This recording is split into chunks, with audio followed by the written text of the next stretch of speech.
የ12ኛ ክፍል ውጤት እንግዲህ ሜይቢ ለአምስተኛ ጊዜ መሰለኝ በዚህ ዓመት ፈተና የሚካሄደው 2015 የተጀመረው በዩኒቨርሲቲዎች የመፈተን ማለት ነው። አራተኛ ወር አምስተኛ ነው። እንግዲህ ብዙ ተማሪዎች እያለፉ አይደለም። ለዚህ ደግሞ እንደ ምክንያት የሚጠቀሰው ተማሪዎች ከቤተሰቦቻቸው ጋር ተለይተው ሳያውቁ ወይም ደግሞ ኢንቫይሮመንቱ ላይ አዲስ ስለሚሆኑ የተለያዩ ጫናዎች ሊደርስባቸው ይችላል በሚል ውጤት የመቀነስ ነገር ይታያል። እና ደግሞ ለዚህ እንደ ማስረጃ ሊቀርብ የሚችለው ውጤት መስራት እየቻሉ ሳይሰሩ በጣም ጎበዝ ተማሪዎች ሆነው ግን ውጤታማ ሳይሆኑ የቀሩ ተማሪዎች ላይ ዲፔንድ በመሆን አንድ የተሰራ ጥናት አለ። እና ያ ጥናት እንዳሳየው ከሆነ ለተማሪዎች ውጤት አለማምጣት አንዱ ችግር ይህ ሊሆን ይችላል እየተባለ ነው። እና ደግሞ ይህ ነገር እንዲስተካከል ተማሪዎች በዛው በሚማሩበት በሃይስኩል ትምህርት ቤት ማለት ነው የ12ኛ ክፍል መልቀቂያ ፈተናን እዛ ይፈተኑ የሚል ሀሳብ ቀርቧል ማለት ነው። እና በዛሬው ዜና ይዤላቸው የመጣሁት በዚህ ነገር ነው። ለ12ኛ ክፍል ተማሪዎች ሼር አድርጉላቸው፣ ሀሳብ አስተያየታችሁን በኮመንት አስቀምጡ። ለቻናላችን አዲስ ከሆናችሁ ሰብስክራይብ አድርጉ። የተለያዩ መረጃዎችን እየሰጧችሁ እገኛለሁ። እንግዲህ ከዚህ በኋላ የሚቀራችሁ ኦልሞስት አንድ ሁለት ወር ነው፣ ሪሜዲያሎች ማለት ነው። ሪሜዲያሎች እንደሚታወቀው ግንቦት 26 ትፈተናላችሁ። ከዛ ሰኔ 18 መሰለኝ ሰኔ 18 ላይ ኢንተራንስ ይኖራል ካልተቀየረ ማለት ነው። እና ለዛ ዝግጅት እያደረጋችሁ እንደሆነ ተስፋ አደርጋለሁ። እንግዲህ ለመነሻ እንዳነሳሁት እንግዲህ አንድ ኢንስቲትዩት ነው ያጠናው። ይህ ነገር እንግዲህ ትምህርት ቤቶች በሴኩሪቲ ተደራጅተው ማለትም በካሜራም ይሁን በተለያዩ መዘጋጀት ባለባቸው ደህንነት ተዘጋጅተው ተማሪዎች በሚማሩበት ትምህርት ቤት ይፈተኑ የሚል ሀሳብን አቅርቧል። እና ይህ ውሳኔ እንዴት ይሆናል የሚለውን እንግዲህ ትምህርት ሚኒስቴር ከሚሰጠው ምላሽ አንፃር የሚታይ ይሆናል። ግን ጥናቱን እንደሚከተለው አቀርብላችኋለሁ።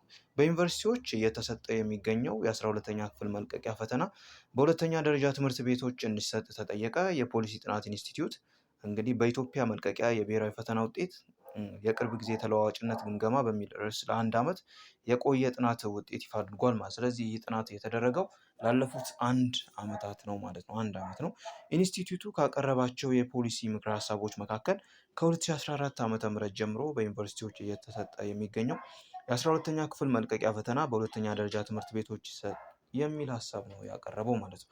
ለዚህም እንግዲህ ኢንስቲትዩቱ የራሱን ምክንያቶች አስቀምጧል ከጥናቱ በመነሳት ማለት ነው። በኢንስቲትዩቱ የማህበራዊ ልማት አካታችነት ማዕከል ኃላፊና ከፍተኛ ተመራማሪ ደሳለኝ አንጭሶ ዶክተር ማለት ነው የተማሪዎች ውጤት እንዲቀንስ ካደረጉ ቁልፍ ምክንያቶች መካከል የፈተና አሰጣጥ ስርዓቱ መቀየር በተለይ ከከተሞች ራቅ ካሉ አካባቢዎች ወደ ዩኒቨርሲቲ የሚመጡ ተማሪዎች ላይ የፈጠረው የስነ ልቦና ችግር ተጠቃሽ መሆኑን ጠቁመዋል።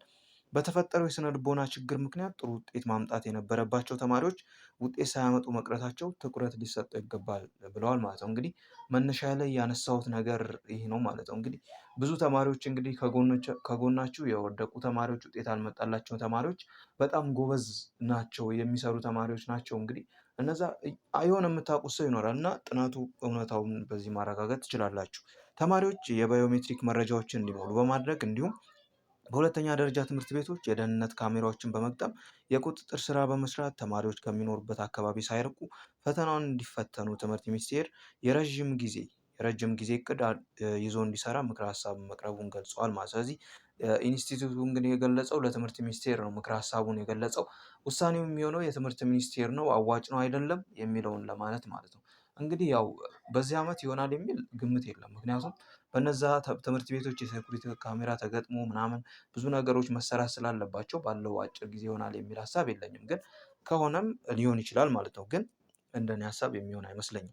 የትምህርት ቤቶችን መሰረተ ልማት ማሻሻል እና ከታች ጀምሮ ጥራት ላይ ሊሰራ እንደሚገባ የገለጹት ኃላፊው የትምህርት ቤት አመራሮች እውቀትን መሰረት ባደረገ ሁኔታ ሊመደቡ እንደሚገባ ምክረ ሀሳብ መቅረቡን ተናግረዋል።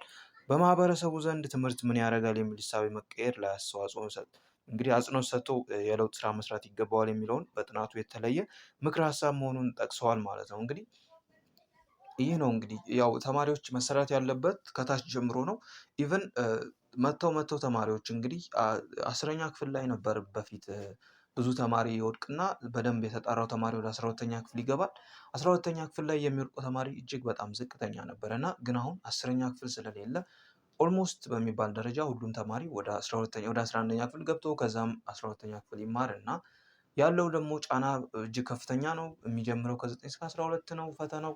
እነዚህ ሁሉ ጫናዎች ተደማምረው እና ደግሞ የሚፈተኑበት አካባቢ ከአካባቢያቸው ራቅ ይላል፣ ከቤተሰብ ብዙ ነገሮችን በአንድ ቀን የመተው ነገር ሊያጋጥም ስለሚችል እንግዲህ የታወቀው ይህ ነው ማለት ነው። ያለው ነገር ከ9 እስከ 12ኛ ክፍል ያለው በጣም ከባድ ሊሆን ስለሚችል በጥናቱ መሰረት ይህ ሁኔታ ሊያጋጥም ይችላል ማለት ነው። ስለዚህ ይህ ጥናት የተካሄደው በሌሎች ክልሎች ነው። በኦሮሚያ ክልል እና የጸጥታ ችግር ባለባቸው በአማራ ክልሎች ጥናቱ እንዳልተካሄደ ኢንስቲትዩቱ አስታውቋል ማለት። ስለዚህ ዋነኛው ችግር ከላይ እንደተጠቀሰው ተማሪዎች ለኢንቫይሮንመንቱም ይሁኑ ላይ ለአካባቢው አዲስ ስለሚሆኑና ተማሪዎች ከወላጆቻቸው ተለይተው ስለሚሄዱ ለመፈተን አስቸጋሪ እና ጥሩ ውጤት ለማምጣትም አስቸጋሪ ሊሆን ስለሚችል ትምህርት ሚኒስቴር አስቦበት ተማሪዎቹን በዚህ መልኩ ለፈተናው ማዘጋጀት ይኖርበታል ሲል ኢንስቲትዩቱ አስታውቋል ማለት ነው። የእናንተ ሀሳብ ምን ይመስላል? መረጃውን ማንበብ ከፈለጋችሁ በቴሌግራም ቻናላችን ተቀምጧል፣ እዛ ላይ ማግኘት ትችላላችሁ። ሰብስክራይብ ማድረግ እንዳይረሳ።